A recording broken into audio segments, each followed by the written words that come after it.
Shalom Elohim Bapak Ibu dan teman-teman terkasih dalam Tuhan Yesus Kristus. Puji Tuhan, kita berjumpa kembali dalam program Kristen Iman yang luar biasa ini. Dan saya bersyukur Bapak Ibu sehat, bahagia, dan dalam perlindungan Tuhan yang sempurna. Dan tentunya dalam segala hal aktivitas yang dikerjakan diberkati Tuhan berlimpah-limpah dan menjadi berkat yang besar bagi banyak orang dan juga bagi Bapak Ibu dan teman-teman semua. Puji Tuhan. Terima kasih untuk dukungannya ya selama ini, dan itu sungguh sangat memberkati pelayanan ini, dan biarlah itu diberkati Tuhan atas segala apa yang telah Bapak Ibu dan teman-teman semua lakukan buat memberkati pelayanan ini. Puji Tuhan. Baik, hari ini kita akan mendengarkan pemaparan atau pelajaran atau pengajaran dari Bapak Pendeta Fadilah Mulia. Ya, beliau seorang murtadin dan tentunya beliau menguasai Alkitab dan Al-Quran. Dan hari ini dia akan membahas siapakah Abraham dan siapakah Ibrahim. Tentu satu sosok, satu oknum yang berbeda kisah dari dua kitab suci, yaitu Alkitab dan Al-Quran. Dan disinilah kita akan melihat bagaimana perbedaan itu sungguh nyata, sungguh menyolok, tetapi juga memberikan gambaran yang jelas kepada kita bahwa masing-masing kisahnya itu sesuai dengan masing-masing penganutnya. Karena kita penganut Alkitab, maka kita tentu percaya kepada apa yang dikisahkan oleh firman Tuhan. Dan bagi saudara-saudara kita, kaum muslim, tentu mereka akan mempercayai apa yang dikatakan oleh kitab sucinya. Dan biarlah itu menjadi perenungan kita masing-masing, dan saya percaya kuasa Roh Kudus akan bekerja dan akan mencelikkan mata rohani kita.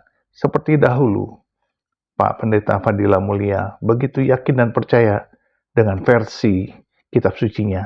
Tetapi ketika beliau dijamah Tuhan, mengalami kasih Kristus dan bertobat lahir baru, beliau memperdalam Alkitab, dan disitulah beliau mulai mengerti bahwa sesungguhnya kisah di Alkitab itu begitu runut, begitu sistematis, dan begitu rinci.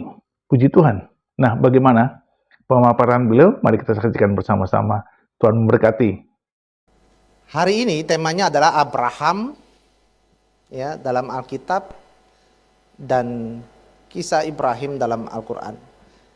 Saya bawakan tema ini karena sebulan ini full saya dapat pertanyaan dan WA juga pesan-pesan lah ya. Karena ada satu film yang masuk ke Indonesia, lalu ada anggota dewan yang minta di take down. Ya. Filmnya berjudul His Only Son. Nah, begitu banyaknya pertanyaan, akhirnya kalau dijawab satu-satu, itu kan buat saya mubazir begitu ya. Lebih baik ya saya jawab satu-satu lalu saya kumpulin jadiin materi dan dijadikan pengajaran. Saya buat materi ini bukan berarti saya mau mengcounter ya orang yang mau men-take down His Only Son. Tetapi ini adalah penguat bagi kita semua. Mungkin saja ada teman-teman ya orang-orang Kristen yang belum tahu kisah Ibrahim dalam Al-Quran. Jadi saya kasih tahu sejarahnya. Ini hanya untuk menguatkan iman anak-anak Tuhan, para orang Kristen. Yang dimana ketika ada masalah yang bersinggungan dengan Kristiani, itu kita nggak usah langsung marah. Ya. Kenapa? Karena kita lihat literaturnya. Ketika mereka marah atau ketika mereka tersinggung karena literaturnya berbeda, ya. Nah, berarti sama dong sama kita kalau kita marah dan tersinggung kalau literaturnya berbeda. Biasa aja kalau saya ya. Sebenarnya ini kan nggak rumit masalahnya. Produsernya orang Kristen. Sutradaranya orang Kristen. Bikin film sesuai literatur Alkitab. Maka yang dikorbankan adalah Ishak. Ini poinnya yang mereka keberatan. Karena tidak sesuai dengan apa yang ada dalam kisah di Islam. Di Islam yang dikorbankan adalah Ismail. Kenapa langsung direaction untuk di take down? Ini kan terlalu berlebihan. Itu hanya film. Di Alkitab semuanya bertentangan tuh. Ya, sama ya pengajaran mereka. Kenapa nggak sekalian aja ya disuruh Alkitab ya di take down, nggak boleh ada. Alkitab beredar di Indonesia karena kita agama yang diakui. Berarti kalau filmnya menurut Alkitab ya nggak perlu di take down. Ya. Harusnya gampang ya, mereka tinggal buat aja film yang sama, tapi versi Islam, versi Muslim, yang dikorbankan adalah Ismail. Masih ingat nggak film The Passion of Christ? Ya, itu sungguh fenomenal. Mereka tersinggung. Kenapa? Karena tidak sesuai dengan ajaran Islam. Karena Yesus yang disebut mereka adalah Isa Al-Masih tidak mati di salib. Tetapi tanggapan Muslim pada saat itu elegan. Ya. Untuk menampung kegelisahan umat Islam terhadap film yang fenomenal itu, mereka membuat film yang berjudul The Messiah, yang berkisah tentang Yesus Kristus dalam versi Islam, juga dalam versi Injil Barnabas. Itu keluar tahun 2007. Nah itu tanggapannya elegan gitu ya. Jadi karya dibalas dengan karya. Biarkan penonton yang memilah atau memilih. Jujur aja ya, kalau tanggapannya takut mengganggu iman dari orang-orang Muslim. Jujur aja nih, kalau saya masih Muslim, segede apapun itu film, saya nggak bakal masuk ke bioskop itu. Saya akan cari film lain. Ya. Tapi kenapa harus take down? Jadi sekali lagi, kalau mau berkomentar atau menanggapi, balaslah dengan karya. Hari ini kita akan buka dan saya akan bahas Abraham menurut Alkitab, juga Ibrahim menurut Al-Quran secara singkat, jelas, dan padat. Kiranya teman-teman mengerti.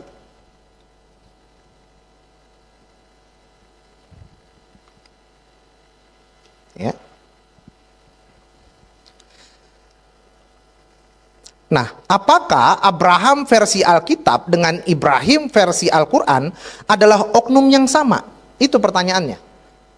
Bang, sama nggak sih bang? Ya, Abraham versi Alkitab dengan Ibrahim versi Al-Quran. Jika sama, mengapa berbeda dan bertentangan kisah dan faktanya?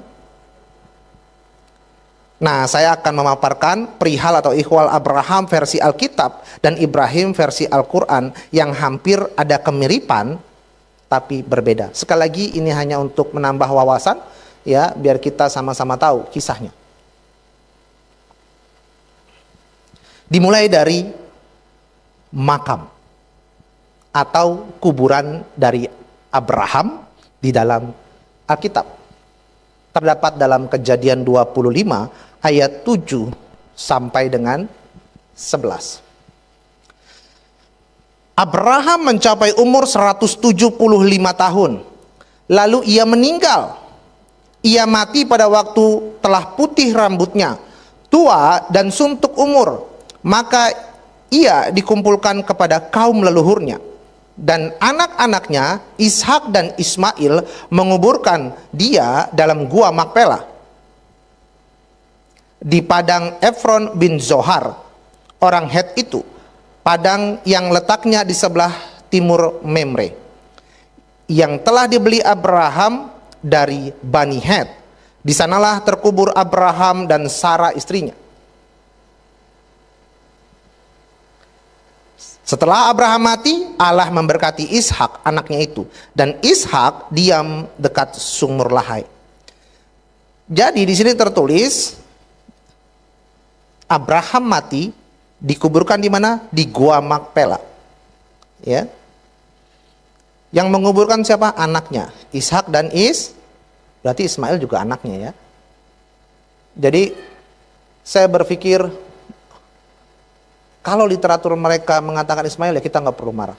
Saling menghargai. Kita di Indonesia ada yang namanya moderasi beragama. Jadi saling menghargai. Tidak usah langsung bilang take down, take down, take down. Ya, saling menghargai aja. Itu dalam Alkitab. Kita lihat Ibrahim di dalam Al-Quran, kita akan cari tahu apakah ada kisah kematiannya ataupun makamnya. Di dalam Al-Baqarah ayat 125. Dan ingatlah ketika kami menjadikan rumah itu Baitullah, tempat berkumpul bagi manusia dan tempat yang aman, dan jadikanlah sebagian makom Ibrahim tempat salat. Dan telah kami perintahkan kepada Ibrahim dan Ismail, bersihkanlah rumahku untuk orang-orang yang tawaf, yang iktikaf, yang ruku dan yang sujud. Jika kita lihat di dalam Quran surat Al-Imran ayat 97, di situ tertulis padanya terdapat tanda-tanda yang nyata, di antaranya makom Ibrahim. Saudaraku terkasih, makom Ibrahim, apakah ini kuburannya atau makamnya, begitu ya? Tapi kebanyakan orang mengatakan, sebagian orang mengatakan bahwa makom tersebut adalah pijakan kaki Ibrahim. Pertanyaannya begini, kapan Ibrahim datang ke Mekah? Dan di mana kuburan Ibrahim sekarang? Saya nggak mau jawab. Yang jawab saudara-saudara sekalian. Silahkan di searching. Saya yang ngasih materi, saya yang kasih pertanyaan, saudara yang menjawab. Jadi kalau misalkan itu makam,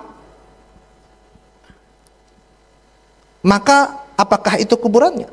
Bukan, itu bukan makam, pijakan. Oke, kalau itu benar pijakan, kapan Ibrahim datang ke Mekah? Udah itu aja. Saya nggak mau jawab. Saudara yang jawab. Yang di rumah, ya kan, pasti nonton gitu ya, streaming ibadah ini. Nah, langsung searching aja, terserah, cari aja. Saya nggak mau jawab. Bang, jawab dong bang, jawab. Ya, oke deh, saya mau jawab. Tapi jawaban saya versi Alkitab. Karena saya sebagai orang Kristen meyakini literatur di dalam Alkitab. Bahkan saya akan buka dalam Taurat. Mari kita lihat catatan sejarah di dalam kitab Taurat. Ya.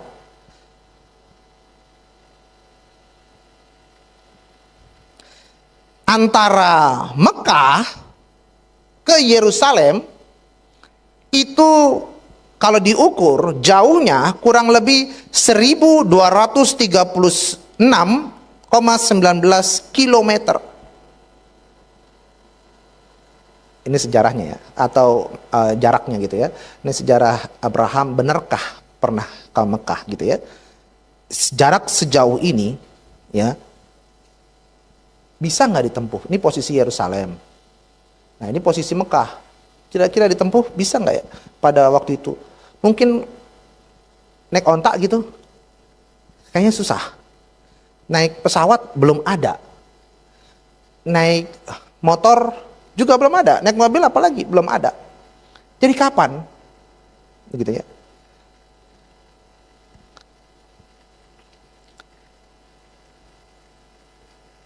Jadi saya berpikir saya menjawab harus dengan literatur Alkitab. Nanti akan ketahuan.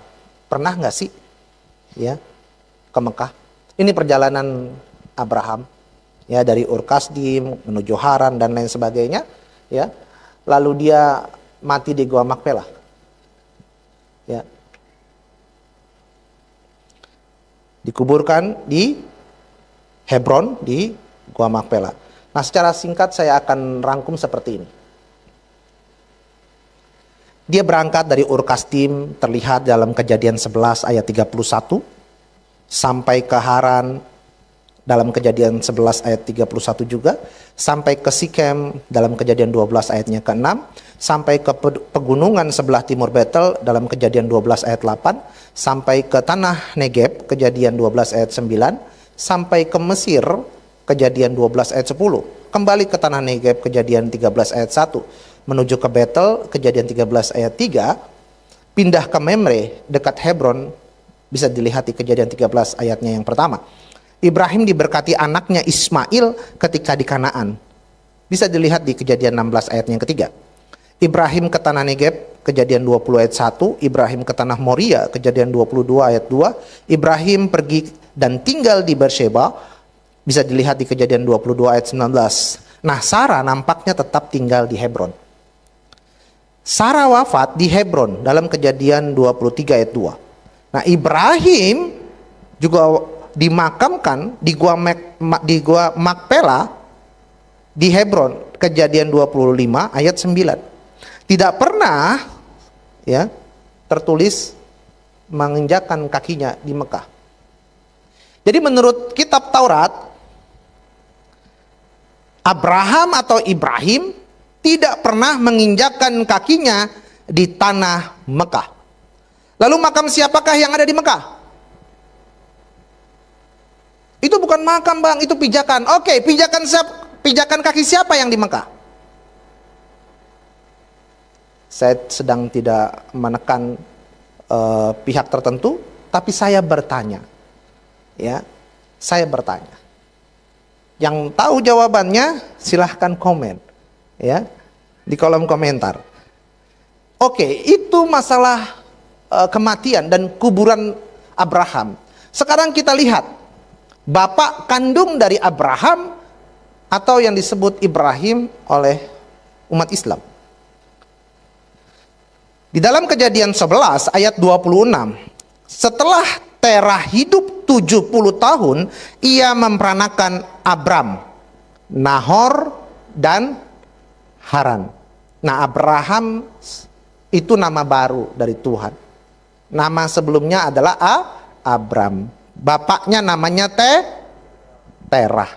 Itu dalam Alkitab. Kita lihat di dalam Al-Quran. Dalam Quran surat Al-An'am ayat 74.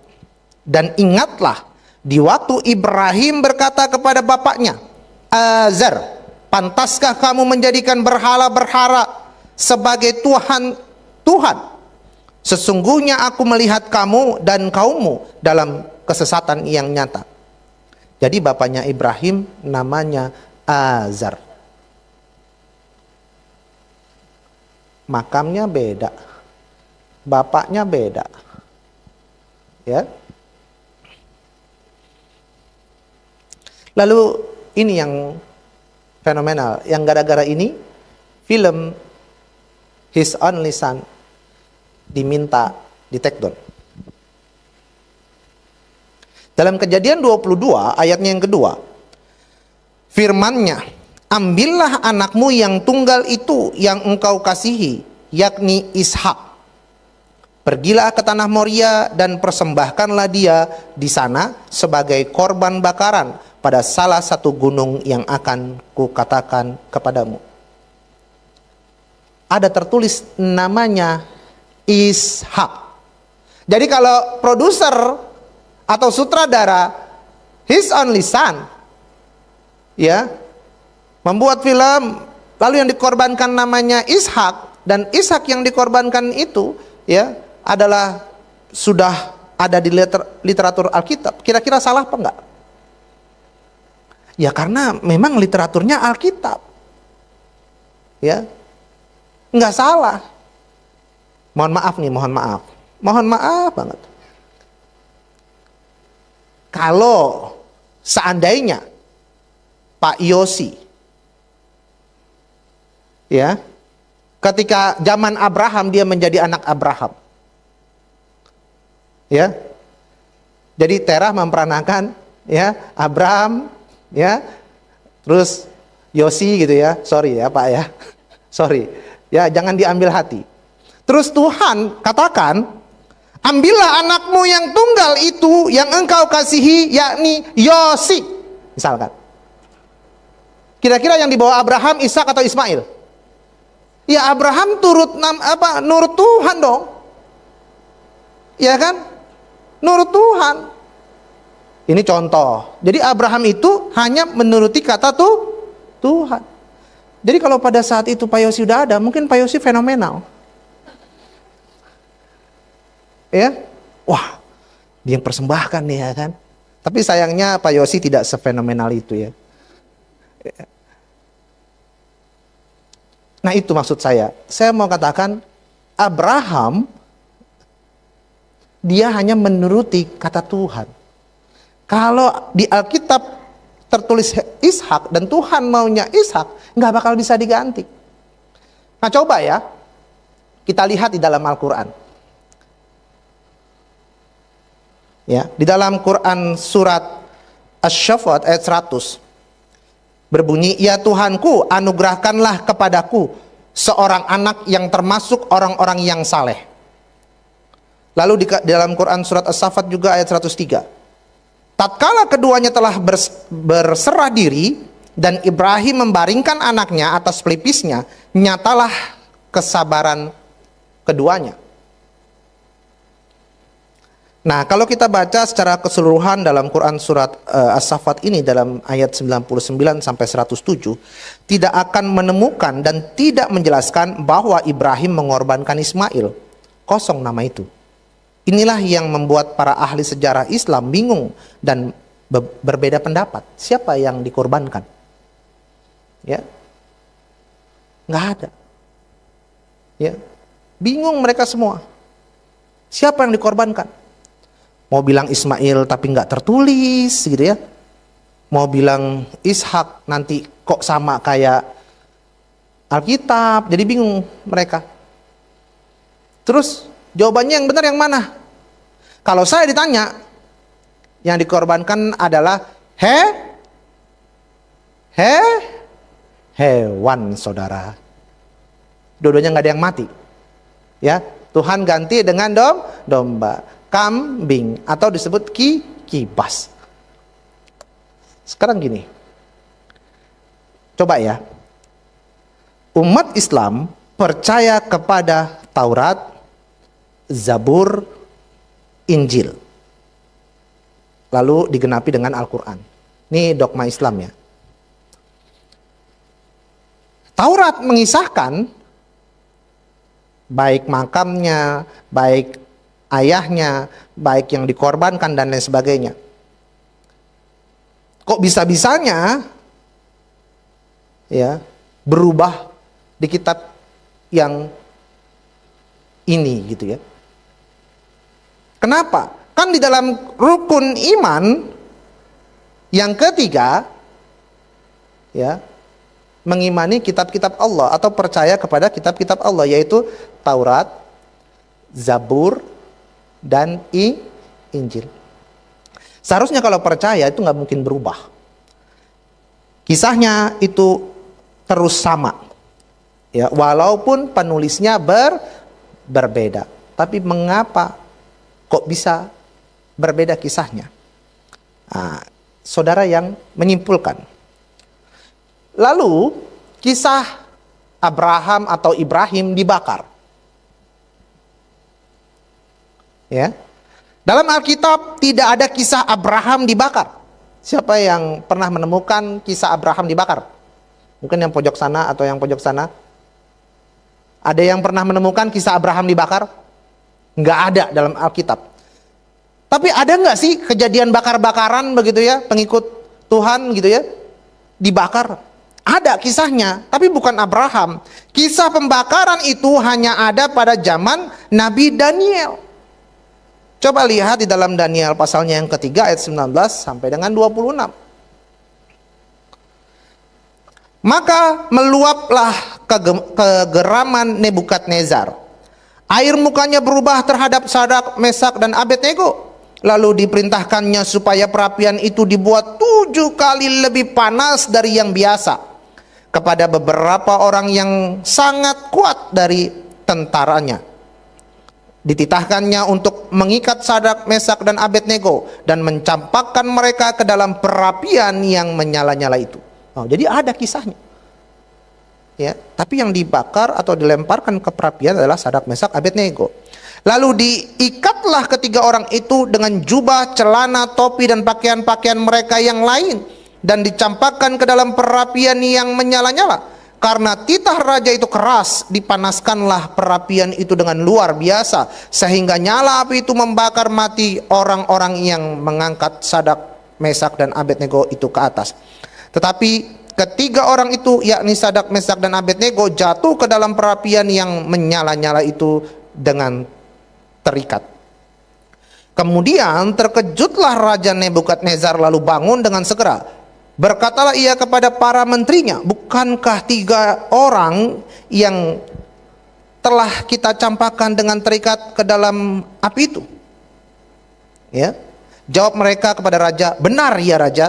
Katanya, tetapi ada 4 orang kulihat berjalan-jalan dengan bebas di tengah-tengah api itu. Mereka tidak terluka, dan yang keempat itu rupanya seperti anak dewa. Lalu Nebukadnezar mendekati pintu perapian yang menyala-nyala itu.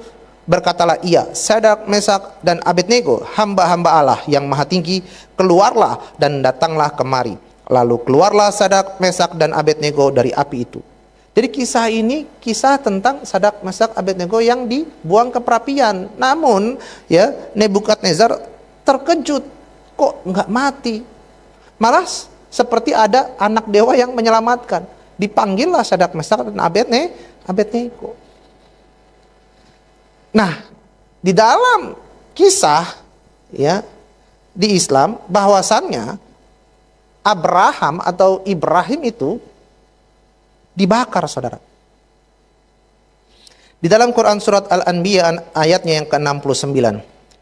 Kami berfirman, hai api, menjadi dinginlah dan menjadi keselamatanlah bagi Ibrahim. Ya. Jadi Ibrahim dibakar. Lalu apinya jadi dingin. Ya. Apinya jadi dingin. Kalau di kisah Alkitab kan apinya nggak berubah jadi dingin. Bahkan yang ngangkat Sadrak, Mesak, Abednego juga tentara-tentaranya mati kebakar. Tapi ini apinya jadi dingin. Jadi Ibrahim selamat. Di sini kita bisa lihat apakah benar Abraham berada pada zaman Daniel dan dilempar ke perapian. Contoh ya, contoh misalkan pada masa itu Abraham dibakar. Ya, harusnya kan zaman Daniel tuh, tragedi pembakaran di perapian itu. Abraham dibakar nih. Terus tiba-tiba Daniel lewat.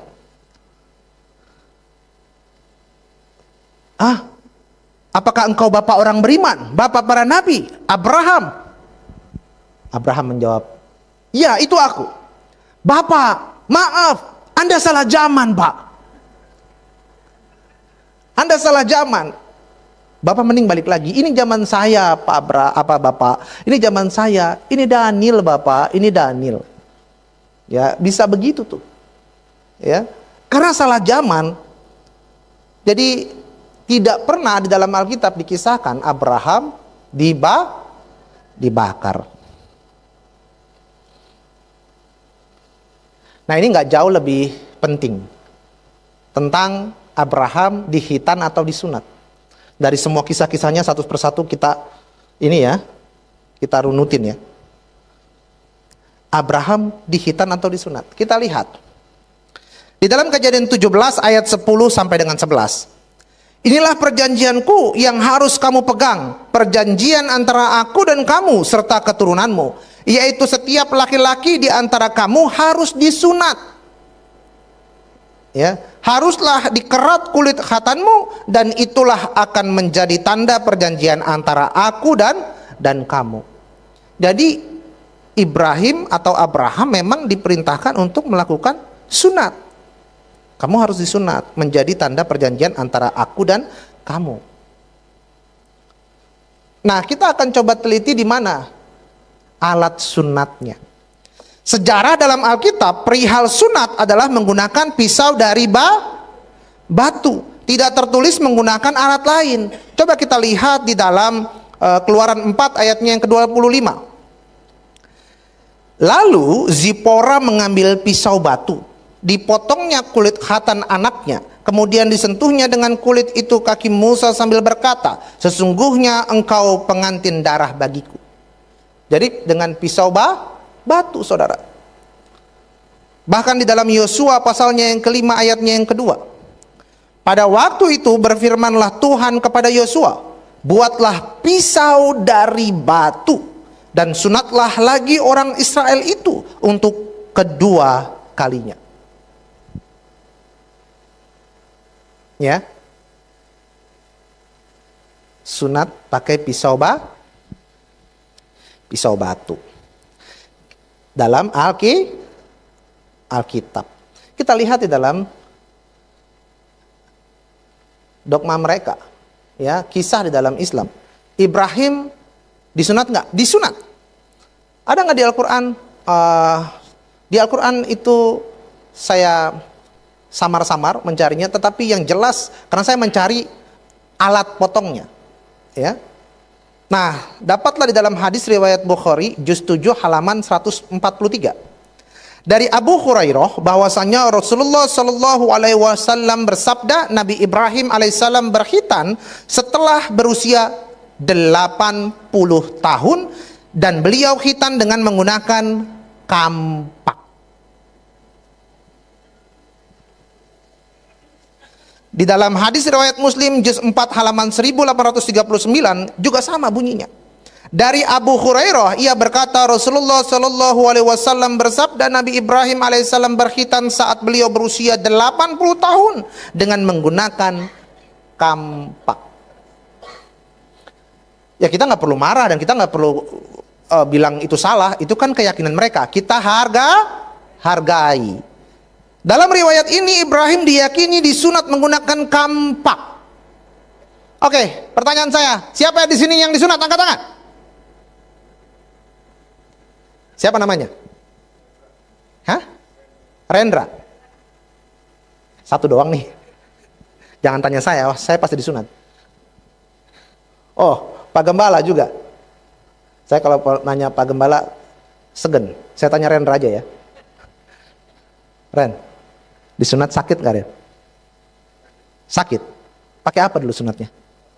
Laser. Zaman canggih. Laser.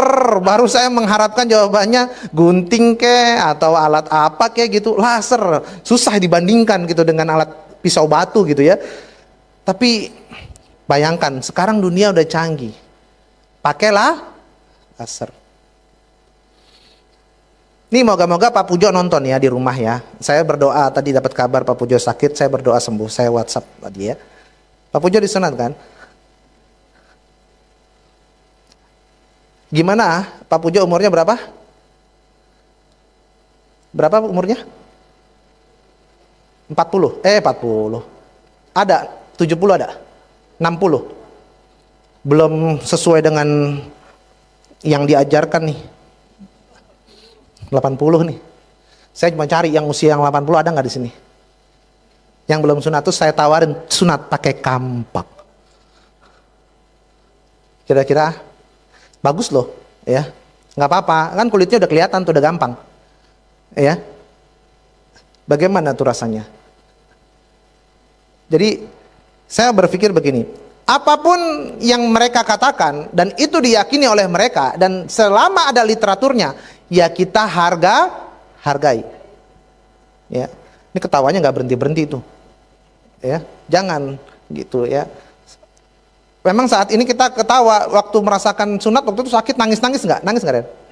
Oh, nggak nangis, ya laser sih ya, nggak terasa ya laser.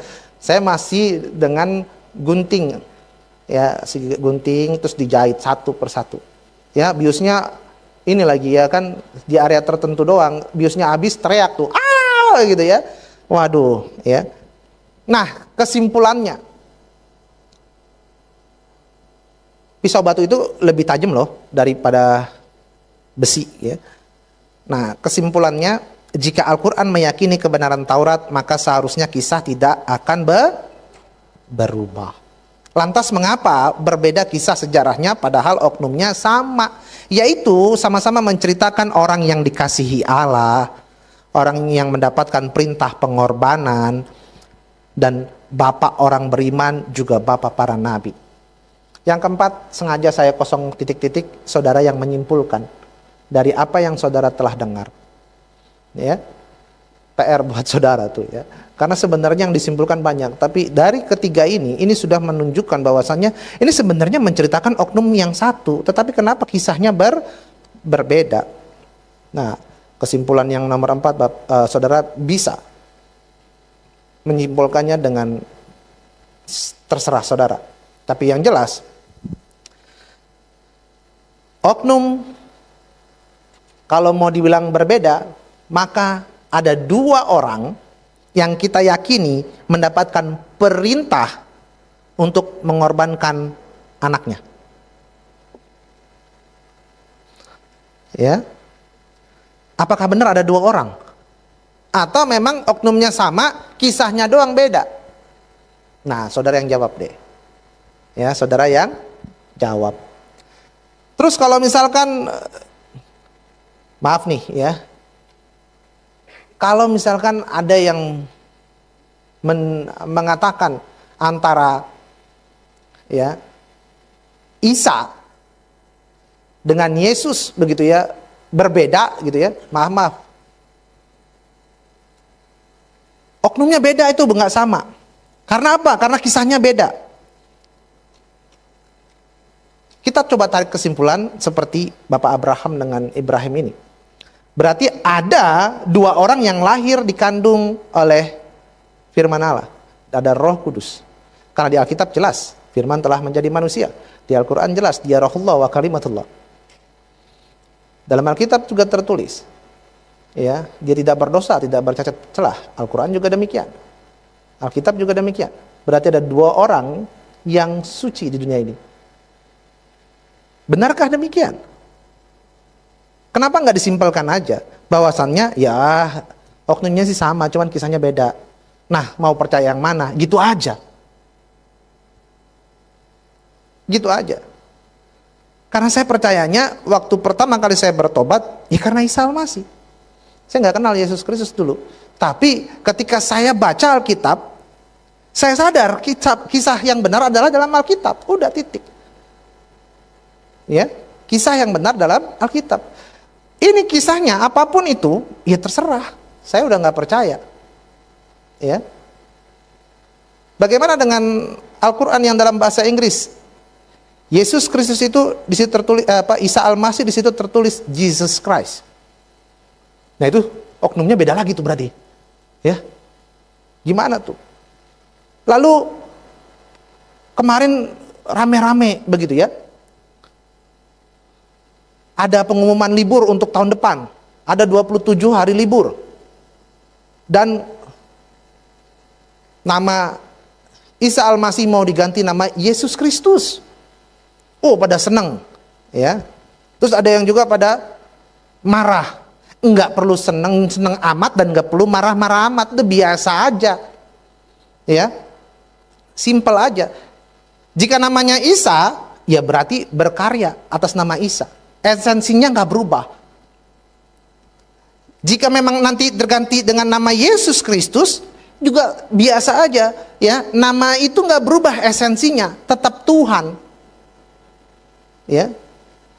Mereka kan panik, namanya Isa, harusnya bukan Isa Yesus, kebangkitan Isa Al-Masih lah, kematian dan sebagainya, harusnya Yesus Kristus. Ya nggak apa-apa juga, malah semakin bagus kan buat pemberitaan kabar baik. Ya, nama Yesus Kristus berkumandang mungkin sampai ke istana negara. Biasanya Isa Al-Masih. Terus tiba-tiba Yesus Kristus. Coba bayangkan para pejabat-pejabat negara mengatakan di mulutnya Yesus Kristus. Iya kan? Bukan anak Tuhan, tapi dia bilang, ini hari apa ya? Kok libur ya? Ini kenaikan Yesus Kristus. Nah, muncul.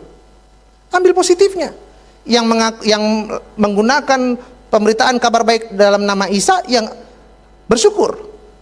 Yang nama Yesus lebih bersyukur. Yang terpenting di sini saya mau menyampaikan, esensinya nggak berubah. Mau pakai nama apa, ya Tuhan kita itu bisa menggetarkan. Nah kalau di Sunda Gusti Allah, di Ambon apa? Teh manis. Kuasanya nggak berubah itu, dipanggil apapun. Ya, jadi oknumnya sama, kisahnya beda. Tapi saya sekarang percaya dalam kisah Alkitab, titik, nggak ada lagi. Ya terserah ini mau kisah apa, saya nggak percaya. Tapi oknumnya sama, karena saya nggak percaya ada dua orang yang dilahirkan dari Roh Kudus. Ada dua orang yang suci di dunia. Dan misalkan ada oknum yang berbeda lagi, ingat di Al-Quran begitu banyak kisah-kisah, di Islam begitu banyak kisah-kisah para nabi, di Kristen juga banyak. Emang dikira kisahnya sama? Beda semua. Dari Adam misalkan. Adam diusir di Firdaus. Menurut Islam, Firdaus di surga.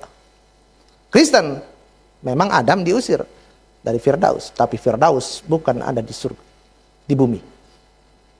Kisahnya udah beda. Ya. Adam menjadi tulang punggung penyembahan ketika itu. Semua diminta bersujud kepada Adam. Di Kristen nggak begitu. Kisahnya beda tuh. Apakah ada dua Adam yang dibuang dari Firdaus ke dunia ini? Kan enggak, satu. Tapi kisahnya beda. Nah, apapun kisah para nabi, juga Yesus Kristus atau Isa Al-Masih dalam agama selain Kristen, saya nggak percaya. Saya hanya fokus di sini. Oknumnya tetap satu. Contoh lagi, misalkan Salomo. Semua nabi deh sebutin, semuanya ada kisah dan kisahnya nggak mungkin sama. Salomo. Sejak kapan Salomo bisa bicara dengan para jin dan punya pasukan jin? Dia bisa bicara dengan hewan, dia bisa bicara dengan pohon. Bahkan di Indonesia ini luar biasa. Candi, saya mau nyebutin nanti disangkanya iklan. Ya. Borobudur, peninggalan Nabi Sulaiman. Wah, hebat kan? Kisahnya beda. Dia menceritakan oknum yang sama. Ya saya hanya fokus ke oknumnya dengan cerita yang ada di Alkitab. Daud juga sama. Ishak, belum Nabi Idris dalam Islam. Kristen di dalam Alkitab disebut Henok. Namanya beda tapi oknumnya sama. Ya, kayak Yesus, Isa, Yohanes, Yahya, kayak begitu aja. Yitro, Su'aib. Yitro kan mertua Musa disebutnya. Ini Su'aib. Ya, kisahnya beda. Dia mau mengisahkan tentang Salomo, tapi kok begitu? Ya saya nggak percaya. Saya percayanya sekarang menurut Alkitab. Mau percaya Alkitab atau percaya yang lain? Nah, kalaupun ada yang membanding-bandingkan kisahnya, karena kisahnya itu akhirnya orang itu mengatakan oknumnya berbeda, saya tetap hargai. Saya tetap hormati, ya. Tapi bukankah perbedaannya cuma sedikit, tapi persamaannya begitu banyak. Perbedaannya cuma dia nggak mati di kayu salib, dia dilahirkan di bawah pohon kurma. Ibunya bernama Maryam, saudara Harun. Kayaknya perbedaannya cuma segitu doang deh. Persamaannya begitu banyak. Dia kalimatullah, dia rohullah, dia tahu hari kiamat, dia suci, ya, dia terkemuka di dunia dan di akhirat dan lain sebagainya. Persamaannya begitu banyak. Tapi perbedaannya yang sedikit itu menjadikan oknum ini bisa berbeda. Tetap saya hargai. Tapi keyakinan saya tetap teguh bahwasannya semuanya itu tokohnya cuma satu, kisahnya yang berbeda, dan saya hanya percaya yang ada dalam Alkitab. Beres. Sudah selesai? Puji Tuhan, puji Tuhan, puji Tuhan, kita sudah dikuatkan imannya dengan pengajaran dari Pak Pendeta Fadila Mulia. Dan biarlah itu menjadi perenungan kita dibangkitkan, dikuatkan, dan diteguhkan iman kita, dan kita semakin berpegang teguh pada firman Tuhan. Apa yang telah kita pelajari, apa yang telah kita dalami, biarlah itu terus kita pegang sebagai kekuatan iman kita, dan saya percaya biarlah itu menjadi rema, kita mempelajari firman Tuhan dengan sungguh-sungguh dan dengan teliti, dan Tuhan pasti memberkati. Karena firman Tuhan berkata, renungkanlah firman itu siang dan malam, agar perjalananmu berhasil dan kau beruntung, karena Tuhan pasti memberkati kita semua. Tetaplah setia, tetaplah percaya, dan tetaplah semangat di dalam Tuhan Yesus Kristus. Tuhan memberkati kita semua di dalam nama Bapa dan Anak dan Roh Kudus, di dalam nama Tuhan Yesus Kristus. Haleluya, haleluya, haleluya. Amin, amin, amin, amin.